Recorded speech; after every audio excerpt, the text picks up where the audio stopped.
Soal undang-undang Omnibus Law ini tampaknya ada keinginan bahwa ini dibatalkan. Kalau tidak dibatalkan, maka gerakan-gerakan demonstrasi itu akan terus berlangsung. Artinya, apakah kita harus selalu cemas? Demo-demo setiap saat yang bisa kapanpun terjadi bisa berakhir rusuh. Gini, demo ini kita sudah tahu akan berlangsung kira-kira sampai tanggal 28 nanti. 28 Oktober, Pak? Ya, kita udah tahu tanggal-tanggalnya apa gitu, sudah punya gitu. Kok bisa tahu, Pak? Kan kita punya intel. Dan kalau kita bicara intel supaya ingat, intel itu bukan hanya BIN, ada Kabah Intelkam, Intel Kejaksaan Agung, Intel Imigrasi, banyak. Jadi tidak bisa menuding BIN semata-mata kalau mengucurkan intel. Intel kita tuh banyak sekali intelijennya. Nah, sorry, maaf Pak Mahfud. Artinya setelah maaf Pak Mahfud. Artinya setelah 28 Oktober pemerintah melihat dari semua deteksi di lapangan tidak akan ada lagi gerakan-gerakan atau gelombang besar menentang Omnibus Law. Dan kita mengidentifikasi itu tanggal 28 Oktober. Yang sesudahnya nanti kita lacak lagi. Kan tidak sekarang, masih agak lama. Ya. Jadi periode begini, Oktober ini sampai 28 Oktober gitu ya? Iya, kan pertanyaannya tadi.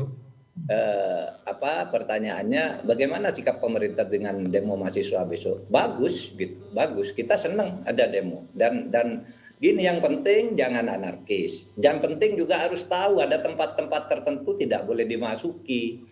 Area sekian radius ke istana itu kan tidak boleh. Bukan hanya karena istana ya, di kantornya Anies juga tidak boleh sembarang dimasuki. Kantor pemerintah, kantor gubernur, masjid, gereja, kampus, itu ada tempat-tempat tertentu yang oleh undang-undang tidak dimasuki. Kalau maksa-maksa masuk ke situ kan berarti melanggar undang-undang juga gitu. Ya tertib saja disampaikan aspirasinya gitu. Tidak apa-apa.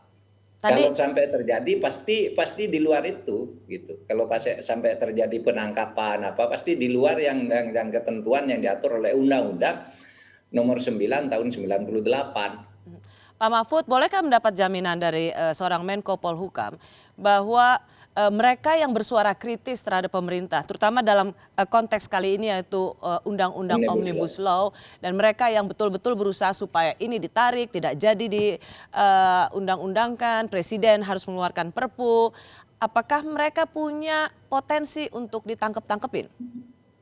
Enggak, nyatanya kalau ditangkepi Iqbal itu bisa ditangkap duluan karena itu yang paling keras. Tapi justru Iqbal kita aja bicara dan dia bicara ke komunitasnya, dia bicara keras, bicara dengan kita juga keras, kita enggak apa-apa juga gitu. Asal jangan memancing kerusuhan gitu. Kan yang ketemu saya itu ada 18 serikat gitu. Ada. Karena ini terus terang. Penting soalnya Pak Mahfud. Penting soalnya Pak Mahfud, komitmen dari pemerintahan Presiden Jokowi yang selalu mendapat tuduhan represif, pembungkaman suara-suara kritis, tidak mampu mengelola perbedaan suara-suara yang berbeda. Enggak, kita jamin. Terus siapa buktinya yang sekarang itu yang ditangkap hanya karena demo gitu ya? Yang tidak terbukti misalnya dia melakukan tindakan-tindakan kekerasan dan memancing kerusuhan, kan itu pelaku kerusuhan gitu. Dan itu semuanya terlihat terbuka untuk dinilai oleh masyarakat gitu. Saya jaminlah besok tidak akan terjadi apa-apa. Polisi juga tidak akan berlaku represif kalau yang demo itu tertib gitu. Tidak melempar, tidak merusak. Boleh Rosi ya, sedikit mengingatkan aja. Saya kira penting bagi kita semua juga bagi pemerintah agar notion mengenai dalang ini, kata mengenai dalang ini tidaklah kemudian menjadi pretext gitu yang menutupi persoalan yang kita hadapi, yaitu bahwa memang undang-undang ini mempunyai masalah. Tadi saya sudah tanyakan Bung Rahlan kepada Profesor Mahfud, apakah konteks dalang, karena konteks dalang itu jangan sampai dianggap pemerintah itu ingin mengecilkan originalitas atau keaslian kritik terhadap undang-undang itu. Tadi sudah saya tanya.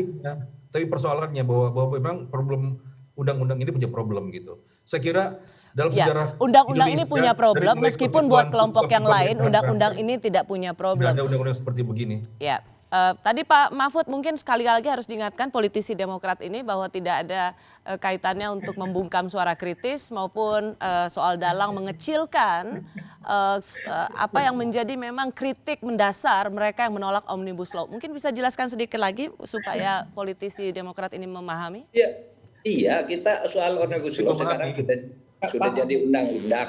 Nanti kan terus akan diolah aspirasi ini. Semua yang datang kita tampung.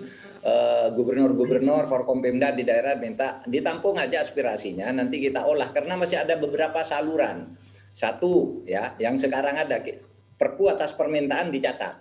Tetapi minta ke MK satu. Yang kedua, kita masih harus membuat peraturan pemerintah. Hal-hal yang masih diperdebatkan kita sepakati mari di peraturan pemerintah. Sesudah itu masih akan ada perpres. Sesudah itu ada keputusan menteri terkait akan banyak gitu kan. Itu akan banyak disalurkan di situ aja. Kenapa? Kalau sifatnya hanya perbedaan tafsir gitu. Nah, kalau substansi silakan ke MK. Baik. Silakan ke MK gitu.